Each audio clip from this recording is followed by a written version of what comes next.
Mientras preparábamos el desayuno, y casi a la misma hora que el día anterior, irrumpió en el campamento el joven Juan Marcos.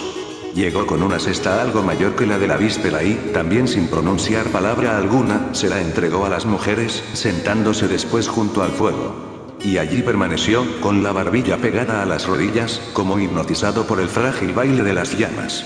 Algunos de los discípulos empezaron a dar señales de vida, desperezándose sin el menor pudor.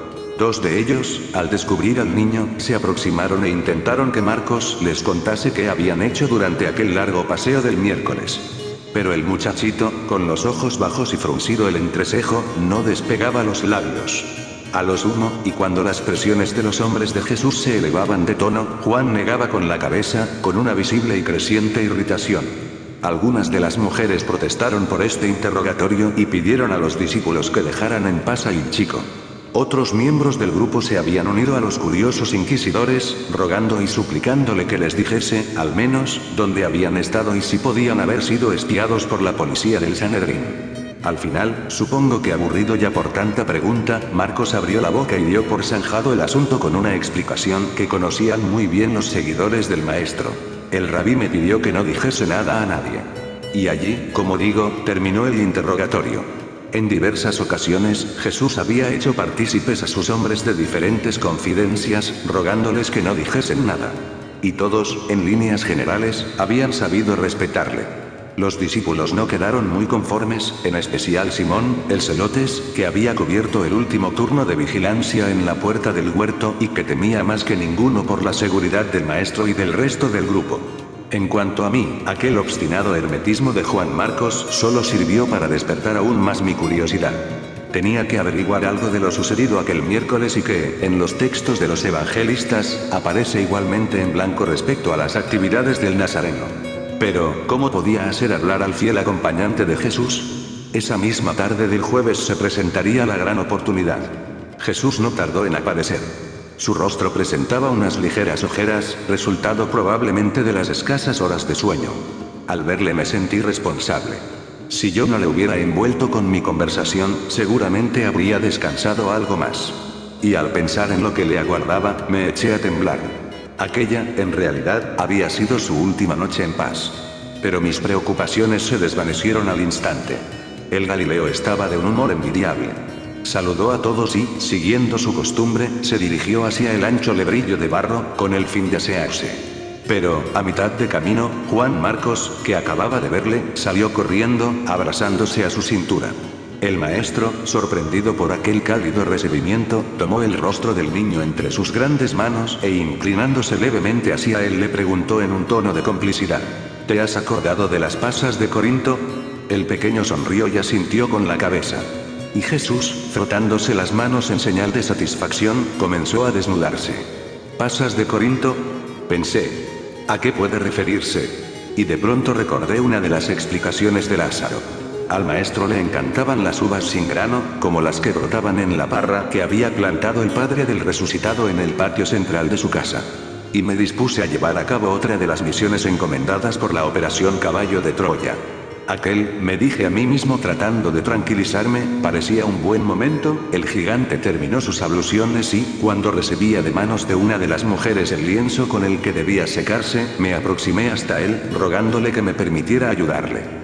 El nazareno se resistió pero, ante mi insistencia, puso parte del paño en mis manos, mientras él, divertido con lo que parecía un juego y una delicadeza, se frotaba con el otro extremo del lienzo.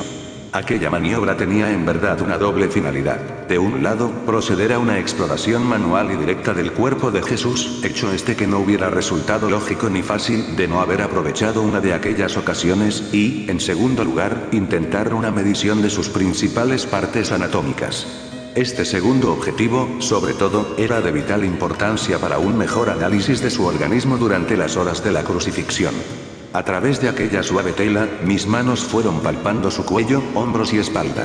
Aquel Galileo, tal y como se desprendía de una simple observación visual, era un ejemplar fornido.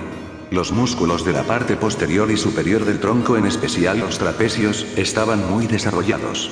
Esta sensación de fortaleza, fruto, sin duda, de un duro y continuado trabajo manual durante muchos años, se extendía igualmente a los músculos deltoides, en la zona de los hombros.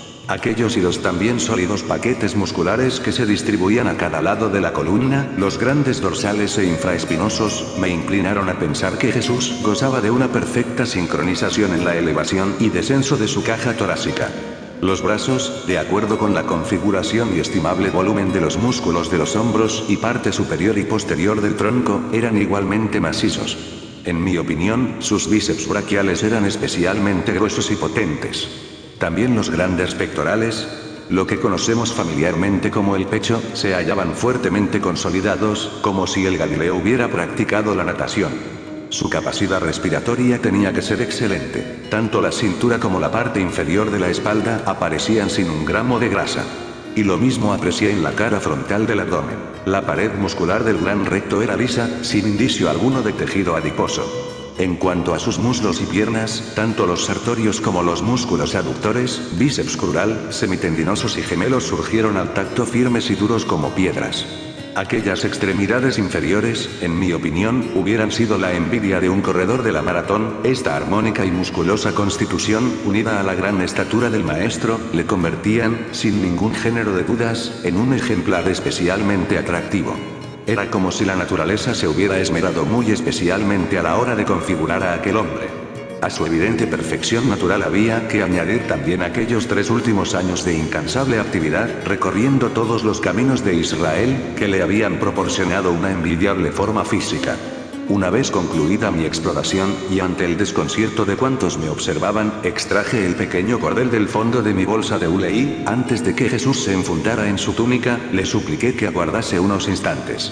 El maestro, sin perder su sonrisa, me dejó hacer con una docilidad que solo sirvió para aturdirme más.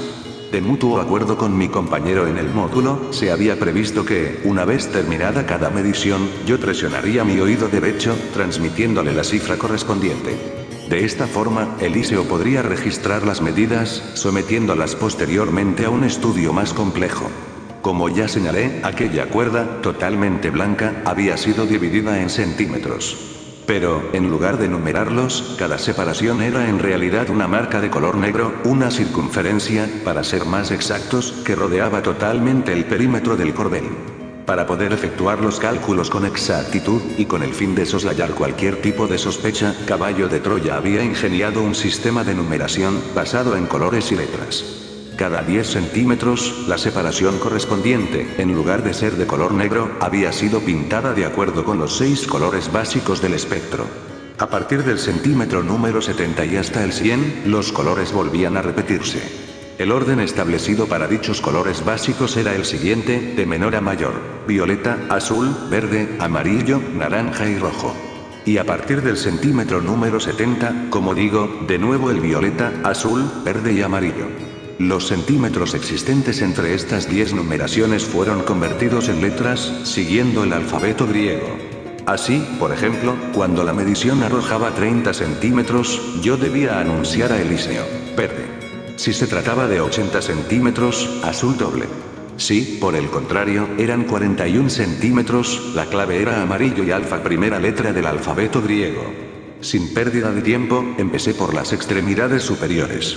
Desde el hombro a la punta del dedo medio, la medición arrojó 82 centímetros. La clave para transmitir aquella cifra fue, por tanto, azul doble y beta. A estas medidas siguieron las de las extremidades inferiores, perímetros, altura de cabeza, cuello, etc.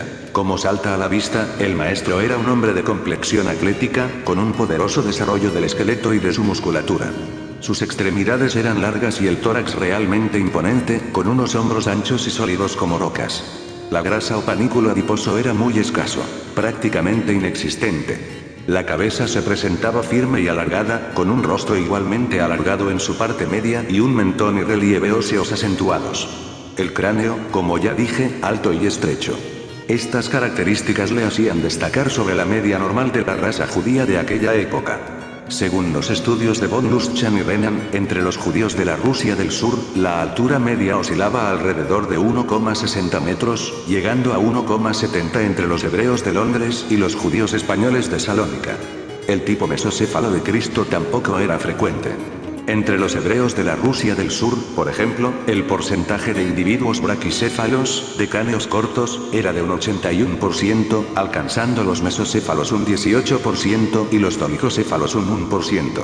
Entre los judíos de Salónica, expulsados de España, los dolicocéfalos suponían un 14,6% y los braquicéfalos un 25%.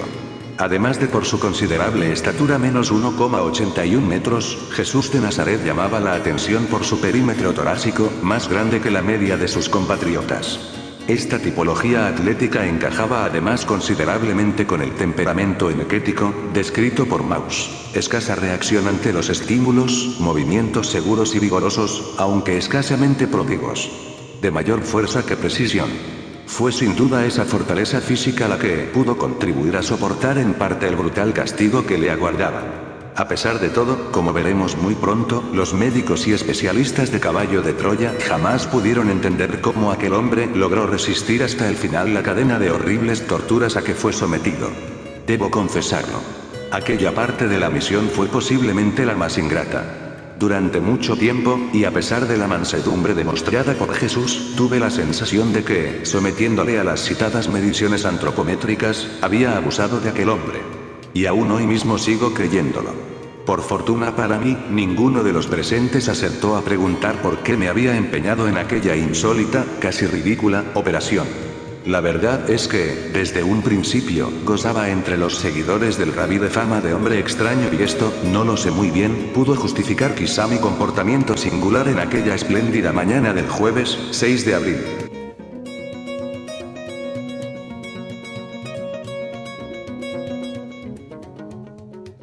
Te invito a suscribirte. Gracias.